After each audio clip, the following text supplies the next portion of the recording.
Well, hey everybody, we got another lesson for you in our series called Undefeated, and we're looking at Jesus and Easter. And last week we covered how God, because Jesus died and rose again, that we don't have to be separated from God. We don't have to be quarantined from God anymore. And this week we're going to look at kind of how God did that a little bit deeper with Jesus. So here's the thing. We have phrases like, Jesus defeats my sin. And we know, all of us know the story of the cross, the gospel, that Jesus came and he lived a perfect life and then he died on a cross for our sins and rose again. And we look at that and we say, Jesus defeated my sin. But most of us don't look any deeper than just Jesus died on the cross for my sin. I mean, what does it mean that Jesus died for my sin? Here's the thing. How does anyone getting beat up by a whole bunch of Roman soldiers save anybody? I mean, if you all got together and beat me up and killed me, that's not going to save anybody. It just means I die. So how is it that Jesus' death on the cross saves us? I mean, some people will say, well, Jesus died on the cross to show how much he loves us. And that's true. But golly, couldn't he have done it a different way? Like, big flowers or something? Like, how does Jesus dying on a cross, beat up by a whole bunch of Romans, save us? Well, here's where I want to look.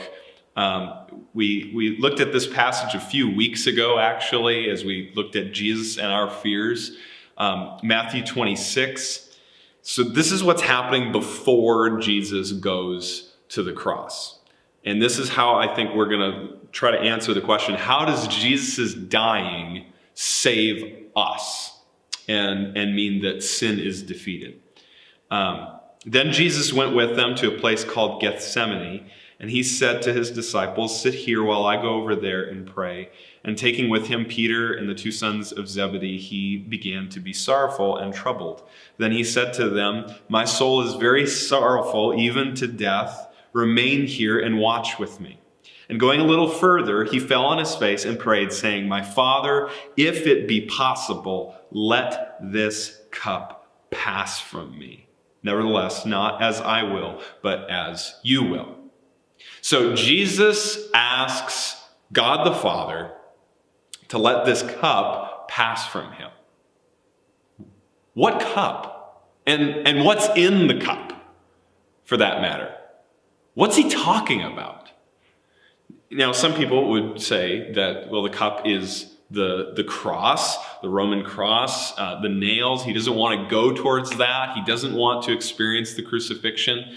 But what's weird about that answer is that most of the disciples, after Jesus dies, eventually go to their own crosses, their own deaths.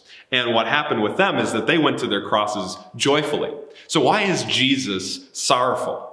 If Jesus, who is the most perfect person, if he is the most holy person, the person that we're supposed to imitate, how is it that his disciples go joyfully to their crosses and Jesus goes sorrowfully to his?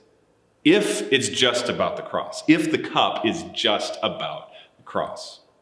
I don't think that the cup is just about the cross. You see, in the Old Testament and then in Revelation, there's this idea of a cup of God's wrath. So what's in the cup is God's anger and punishment towards sin. So what's going on is not that Jesus is simply physically going to a cross to die. That's like the physical expression of the reality that's going on spiritually, that he's being ripped apart spiritually. Because what's going on is he's going to the cross to suffer the punishment, the separation from God that you and I deserve. We all deserve to be separated from God, punished by God under his wrath because of the ways that we've sinned against him, because we've committed crimes against the holy God who loves us and only desires good for us. We deserve punishment because he's a good judge. But what Jesus does is he comes and he dies on that cross and he drinks down the cup of the wrath of God and he turns it over and not a drop falls out and he says, "It is finished." So that's the first way that Jesus dies for our sin and defeats our sin, is that the consequences for our sin, which is the punishment and separation from God, those are taken care of. Those are not ever going to come back. If you've put your faith in Jesus Christ, there is no punishment for you that's left. Jesus has drank all of the wrath of God and defeated the consequences of your sin. But then there's another aspect of how Jesus defeats our sin, and that is that he defeats the power and the bondage of sin. So the first is that the consequences of our sin, the punishment and the separation from God, that's dealt with. We don't have to worry about that anymore. But then also the power that sin had on us to just keep doing sin all the time, that is broken. The chains of sin are broken so that we're not enslaved to sin anymore. In fact, we have a new master, and his name is Jesus, who desires only good for us. In John 8, Jesus says, "Then you will know the truth, and the truth will set you free." Well, what's the truth that sets us free from the power of sin and darkness? Jesus, his gospel, the person of Jesus. He's the one who sets us free from the power of sin in our lives, so that we don't have to live and obey the desires of our heart for sin anymore. So these are the two ways that I see in the Bible, in the New Testament. You might see more ways, and you should probably discuss it, whether you're meeting in your small group or with your parents. But the two ways that I see that Jesus defeats our sin is that he breaks the power of sin in our lives so that we aren't enslaved to sin anymore, and the consequences and punishment for our sin has been taken care of on the cross so that we can be with God forever.